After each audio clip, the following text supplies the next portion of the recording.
بسم اللہ الرحمن الرحیم۔ السلام علیکم۔ سلائی مشین پر جھکی ہوئی وہ بہت دیر سے سوئی میں دھاگا ڈالنے کی کوشش کر رہی تھی۔ لالٹین کی دھیمی روشنی میں اس کا ہیولہ کچی دیوار پر عجیب نظارہ پیش کر رہا تھا۔ سردی سے ان کے ہاتھ کپ کپا رہے تھے۔ بہت مشکل سے وہ دھاگا ڈالنے میں کامیاب ہوئی۔ رات کے سناٹے میں مشین کی کھر کھر کی آواز بلند ہوئی۔ سلائی مشین کے شور میں جھینگروں کی سیٹیاں دب سی گئیں، کتوں کے بھونکنے کی آوازیں مدھم پڑنے لگیں۔ یہی دو جوڑے رہ گئے تھے جس کے بعد اس کی دیرینہ خواہش پوری ہو جانی تھی۔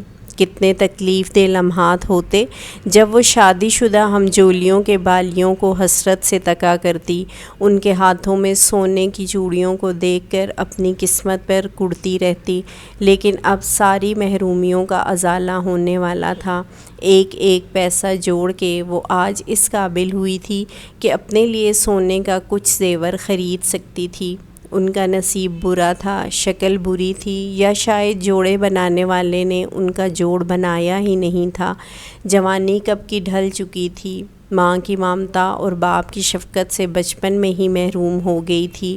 ایک بھائی اور بھابھی کا ہی آسرا تھا۔ بھابھی کو شروع میں ان کی سلائی کڑھائی سے بھلا کی چڑ تھی۔ روزانہ سر کو چادر سے باندھ کر سر درد کی شکایتیں کرتی، مگر جب بھائی بے روزگار ہوا تھا تو اس نے ہی سلائی کے پیسوں سے گھر کے گرتے ہوئے نظام کو یوں سہارا دیا کہ بھائی کے ساتھ ساتھ بھابھی بھی اس کی گرویدہ بن گئیں۔ سلائی مشین کی آواز سے اب انہیں کوئی مسئلہ نہیں تھا، بلکہ اپنے رشتہ داروں کو بھی ان کی نفیس سلائی کی تعریف کرنے لگی تھیں۔ دیکھتے دیکھتے اس کا کام بڑھنے لگا۔ دن رات کی محنت کا یہ ثمر تھا کہ ان کے خواب کو تعبیر ملنے والی تھی۔ صبح ناشتے کے بعد اس نے جمع کیے ہوئے مڑے توڑے نوٹ پرانے صندوق سے نکال کر بھائی کے حوالے کیے۔ چند دنوں بعد ایک پیارا سا سونے کا ہار اس کے گلے کی زینت بن گیا۔ خوشی سے اس کے قدم زمین پر نہیں ٹک رہے تھے۔ روزانہ ہلکا سا میک اپ کر کے آئینے کے سامنے بیٹھ جاتی، ہر زاویے سے خود کو تکا کرتی۔ کچھ کمی نہیں تھی اس میں، شہزادی ہی تو لگ رہی تھی۔ بس اس کے شہزادے کی نظر پڑنے کی دیر تھی، پھر اس کا بیڑا پار ہونے والا تھا۔ انہیں بہت اچھا لگتا جب گاؤں کی عورتیں اس کے خوبصورت ہار کی تعریفیں کرتیں، انہیں مبارکبادیں دیتیں، رشک بھری نگاہوں سے ہار کو تکا کرتیں۔ اپنی خوش بختی پر نازاں وہ گاؤں بھر میں اتراتی پھرتی تھی، لیکن خوشیوں کا یہ دور زیادہ دیر تک نہیں چل سکا۔ اس کا اکلوتا بھائی شدید بیمار ہوا۔ دن بدن اس کا مضبوط وجود کمزور سے کمزور ہونے لگا۔ بنوں کے ڈاکٹروں سے نہ مرض کی تشخیص ہو سکی اور نہ قسم قسم کی دوائیوں سے افاقہ نصیب ہو سکا۔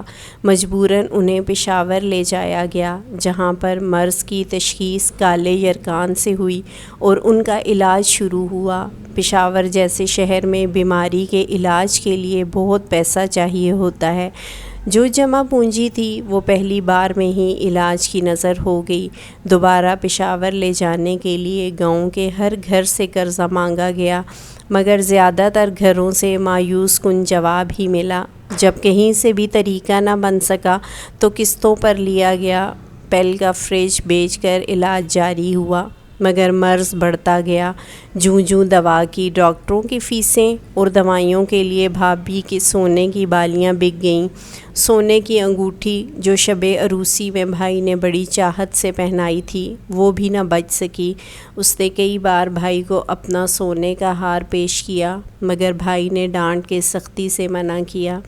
چند مہینوں میں بھائی کی طبیعت بہت زیادہ بگڑ گئی۔ بنوں کے ڈاکٹروں نے جواب دے دیا کہ جتنا جلدی ہو سکے مریض کو پشاور میں لے جایا جائے، اور گھر میں پھوٹی کوڑی بھی نہیں تھی۔ اس نے پڑوس میں چچا نور الدین کو ہار حوالے کیا اور روتے ہوئے التجا کی کہ جلدی سے ہار کو بیچ کے میرے پیارے بھائی کو بچایا جائے۔ چچا نور الدین نے انہیں تسلی دی اور سائیکل نکال کے بازار کی طرف روانہ ہوا۔ اور وہ گھر واپس آ کے پشاور جانے کے لیے تیاری کرنے لگی۔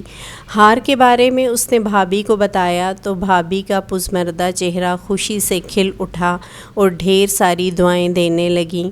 بھائی پرانی سی کھاٹ پر نکاہت سے بے سدھ پڑا ہوا تھا، بولنے کی سکت نہیں تھی، بس کھلی آنکھوں سے اپنی بے بسی کا تماشا دیکھ رہا تھا۔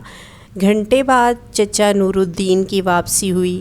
گلی میں سائیکل کھڑی کر کے جیسے ہی ان کے گھر کے اندر داخل ہوا، وہ بے صبری سے پیسے کا پوچھنے لگی۔ چچا نور الدین نے افسوس بھرے انداز سے نفی میں سر ہلایا اور اپنی جیب سے ہار نکال کے دھیمے سے بولا، بیٹی یہ ہار نکلی ہے، سونے کا نہیں ہے۔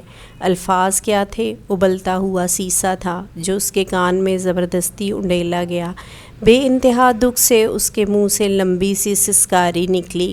گردن گھما کے شکوہ بھری نگاہوں سے بھائی کی طرف دیکھا، جس کی کھلی آنکھیں جھکنے کی کوشش میں بے جان ہو چکی تھیں، اور رخسار پر پھسلتا ہوا ایک موٹا سا آنسو معافی کا خواستگار تھا۔